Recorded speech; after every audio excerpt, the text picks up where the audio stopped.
Hello. It is strange. I just visited some of the art forums where artists are also talking about the progress of their artistic career and how to sell art.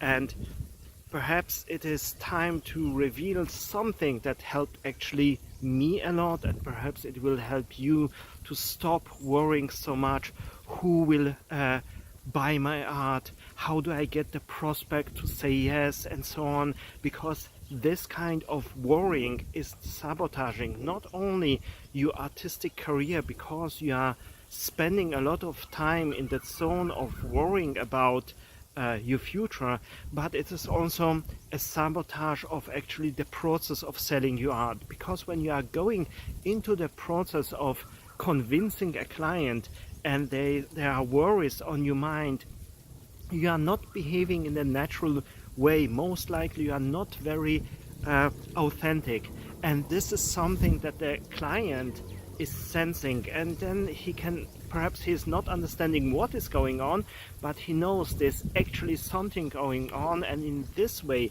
he acts unsure because you are unsure, you are worried, and in this way you are sabotaging actually the thing you are trying to achieve. It is becoming a self-fulfilling prophecy in a way, to worry about how do I get my prospect to say yes, whatever as a value I'm offering to him. This worrying about it is becoming a worry that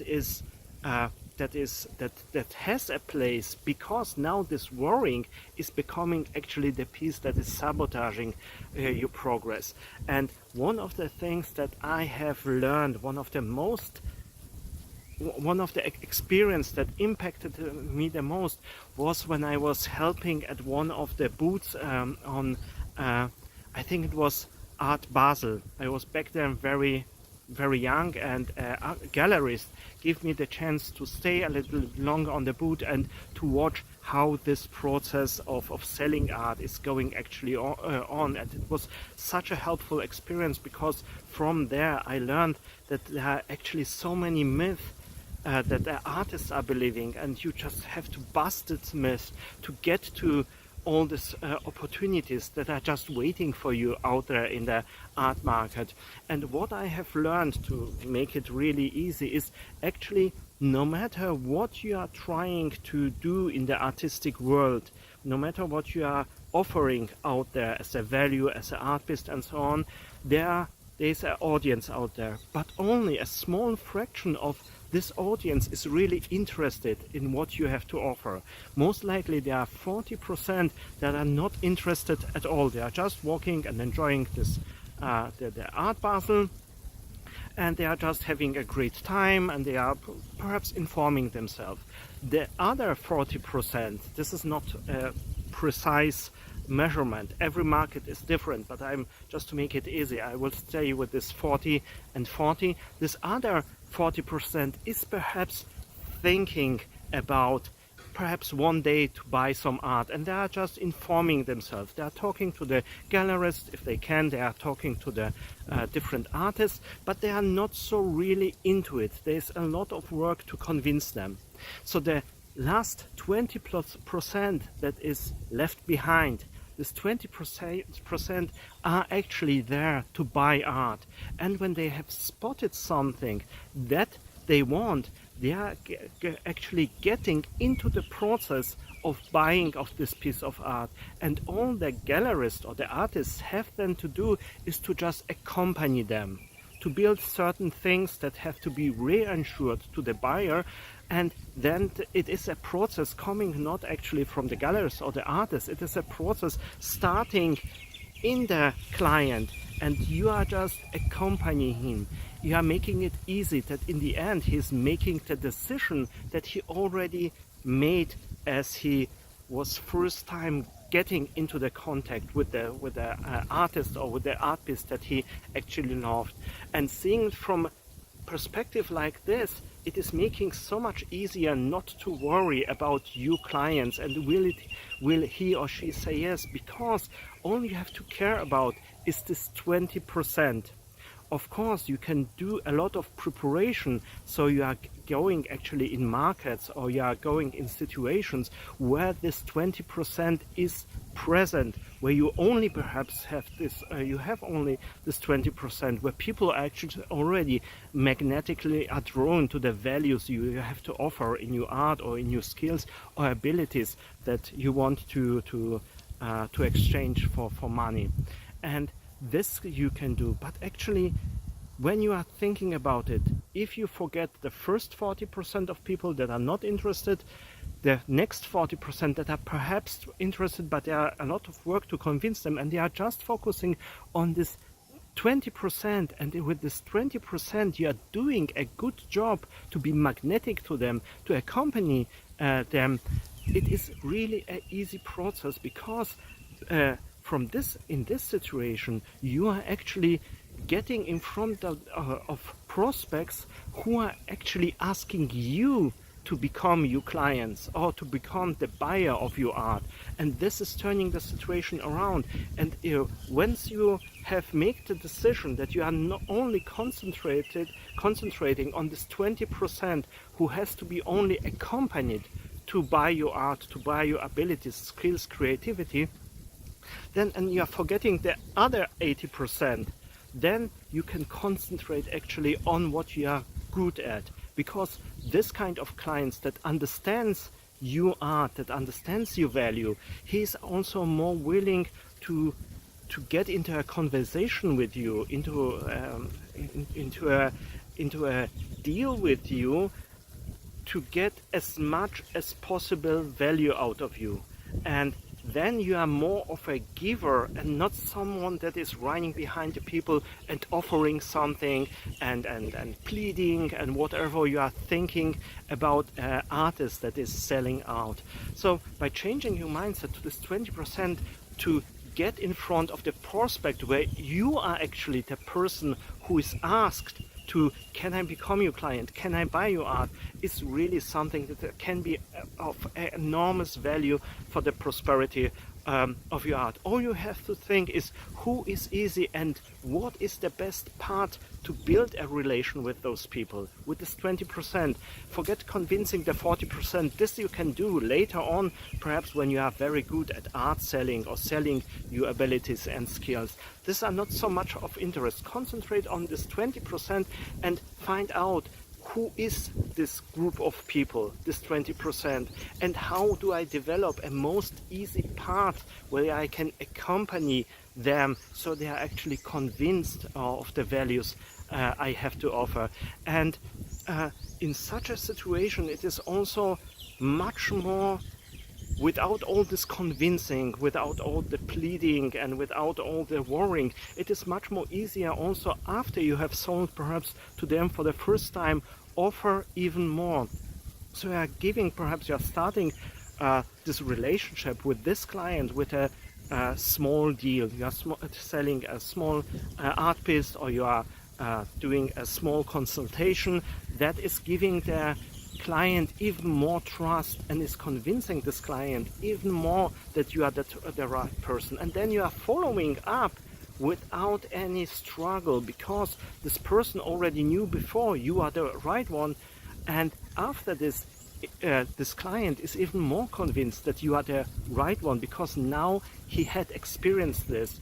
And even if it is very hard to get by to this 20%, and even when you have in the beginning, offer them just a small thing that really will convince them that they have made subconsciously right in the beginning the right decision. They are following you up with more need, and you can follow up even with more service or with even more art. It is a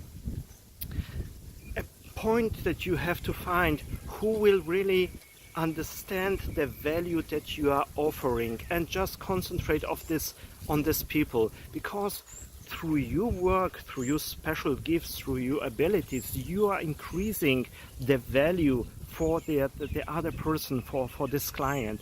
And to have someone that is actually there, that is getting me what I want, what I need, and it's increasing my value, the things that I want to achieve.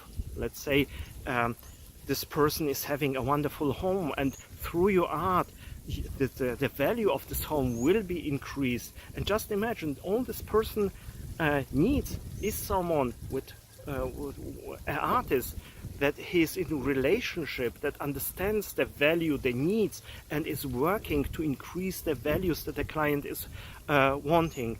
And it is also for the 20% you should focus on, it is a process that is much more transparent, that you don't have to act out, you don't have to pretend, you don't have to be someone that you are not. This person, this 20% group, understands already the value and is perhaps already magnetic drawn to you for a good reason. And the more you are staying in your core competence, the more you are authentic actually, the easier you are making it for those people to be open to you and get into a transaction with you, because there is an understanding of confidence. You are very confident because you are in your core competence, you are very authentic, you are offering the values that you know will support the other person. You understand the values that the clients are wanting, and you are giving actually this person what you are good at, and you know that this person is not just buying it and throwing it somewhere in the corner. This client, this kind of client, will actually do something with it. So for him, even when he or she is paying you back, the increase of value is much higher. So he or she is paying you just a small slice of the value he or she as a client is getting out of it. And it is much more a transparent, much more open and natural process then. It is a sales process without being pushy, without sailing off, or without being someone else. Of course, you can narrow yourself down to a special fragment of yourself where you know actually this part of me, what I'm producing, my abilities or skills are important and valuable for others, and you are seeking, how do I communicate this part of me, and you are expanding this part of you, but nevertheless you are staying in your core competence. And in this way you are absolutely reversing all the worries other artists have as a misadvantage of belief, because there are so many other artists that are actually thinking they have to sell to this other 80%, when you have to do a lot of convincing, or even people that don't want your art or your skills, you have to chase them down, and then you have to do a lot of convincing so they are understanding what you are doing. And even if you have to be pretending that you are someone else, it doesn't matter, I have to convince them. Just focus on the 20% where you are most natural with, and the process will grow in an organic way. It will expand with time and with your experience. And you can, after, perhaps look back in your past. There already have been those people who naturally understood what you have to offer, and the conversation with those people was much more natural, to understood of how much value you have to offer, what your skills has as a quality. And there was not actually so much about convincing them. Perhaps there was a talking about the price or whatever it is, but nevertheless there was a natural understanding. And from these experiences you can make actually a projection to your future. Who is this 20% I will put my work into? Because in this situation I am not worried anymore about that I have to convince someone. And in this situation you are much more authentic, much more natural, and you can focus so much better on your core competence, because in the end the client is talking to you because he wants something very special for you. And what you have to offer, you have to do with 100%. No part of you should be dedicated to worrying or to being a salesperson or whatever you are thinking you must do to convince clients. So sit down perhaps today and think about your past, where have you already met this 20%, and where you could find more of those people. And then it is just about going out there and looking for a match. It is not a process anymore of seeking someone. It is a process of trying out. I mean, not everything is for everybody, and when you are not a match from a person that you have been thinking it is a match, it doesn't matter, because you're knowing you are not the right person you are not the right artist, you are not the right creative for this person, and the person that is possible client has the right to go out there and find someone else that is providing actually the values he or she wants. You don't want to be a fishmonger actually that is selling cars. You have something absolutely different to offer, and this is why this person is not interested in you. This person wants to buy a car and you have to offer fish. So how to convince someone that wants a car to buy a fish? And the art we are producing today, the creative field, what you can sell as your creativity, as your abilities, is so broad that you can actually say creativity is not a creativity, a painting is not a painting. It is the difference between a fish and a car. So this person who wants a car should get a car, but you should seek people who want actually to buy what you have to offer, because from this a long-term relation should arise, a build over years, because this person will be not only interested once in your values. You don't have to convince him, screw him over just that you sold something. No, this person, when this person is really happy with what you are producing, what you have to offer, this client will come again and again. A client is something of a relationship that can last over years, decades, and it is worth to put the work in to find those clients. These are just my thoughts and my experiences, and perhaps there are other people that think in a different way, but I think to take away the worrying from artists is a big step to provide them with a far better quality of life. And this switching of your mindset, this busting of the myth that you should sell everything to everyone, is helping many artists and many students a lot. So these are my thoughts. Nevertheless, it's up to you, sitting down, thinking about yourself, about your past, and a possible future of clients that will definitely say yes to your art or your skills or abilities. I hope to see you in the next video. Until then, see you soon. Bye bye.